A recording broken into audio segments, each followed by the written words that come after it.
This is not how I imagined my first day.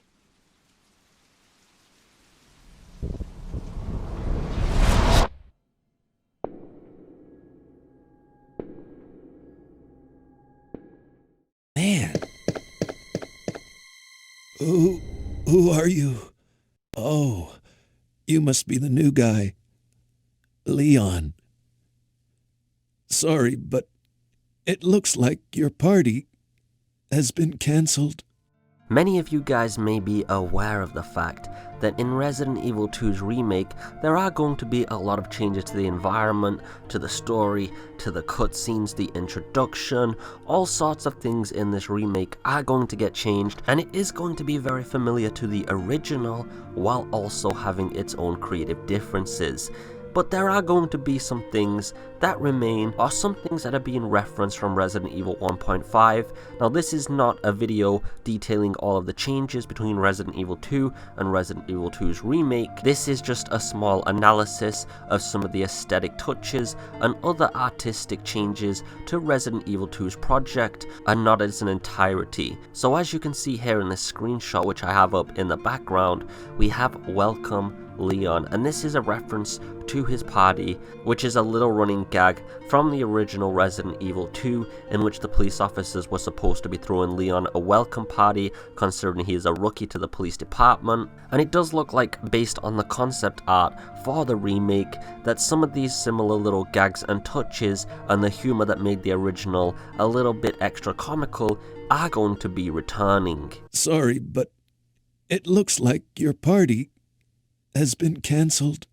Now many people may have seen this screenshot that depicts Claire Redfield on top of a very luxurious bike, and there are actually two very interesting facts about this. The first one is the fact that Capcom actually did an official partnership with Harley Davidson. This was so that they could get access to a real bike from them, so that they could use it for photogrammetric scans and then import that into the game. The amount of effort and money invested from both corporations here just to provide such an asset to us is actually quite incredible. But there's something else that's quite a neat little nod to this that adds on to the creativeness and coolness of it. So if you look at the registration plate, you can actually see that it's actually J2198, and for those of you that do know this date very well, and I do appreciate a community member for pointing this out, as I did actually miss it myself originally, this is actually the release date for the original Resident Evil 2, and as you can see, it's January the 21st,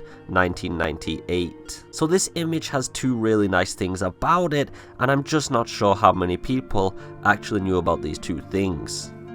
Now you may have noticed Mr. X here wearing a fedora, but did you know why? You might have been wondering why this peculiarity existed, but wonder no more. It's actually from the original concept art for Resident Evil 1.5, in which the noir vibes, which Capcom very much seem to be a fan of, as you can see from the deluxe edition bonus and many noir references throughout a number of different Resident Evil titles. It looks like Capcom is bringing this back, even towards Mr. X, giving him a fedora cap and therefore fulfilling the noir fantasies that every single Capcom artist seems to very much hold dear. Now if you were wondering why Claire Redfield's outfit was changed from the beautiful and very nostalgic hot pant design of the original outfit, there is an actual reason for this, which is actually due to the changing fashion trends. During the days of the development of Resident Evil 2, we'll just say that very exotic and unique fashion trends were quite a standard in society, and Claire Redfield, as well as many other gameplay characters' designs, were based off the current fashionable times. And of course, due to modernization of these concepts,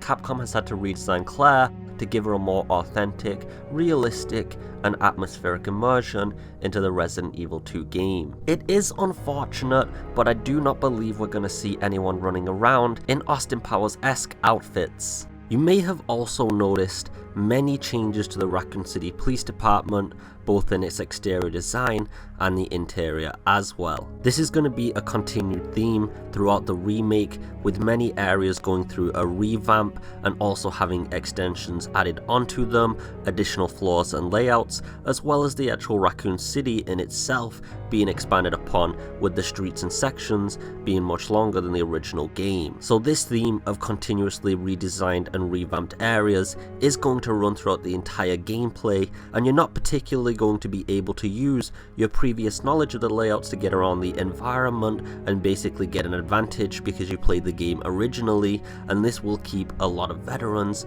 on their toes. Now before I end the video guys, I did just want to get something out of the way, and that is the fact that my microphone has been having a popping noise lately. Now the microphone is actually completely fine.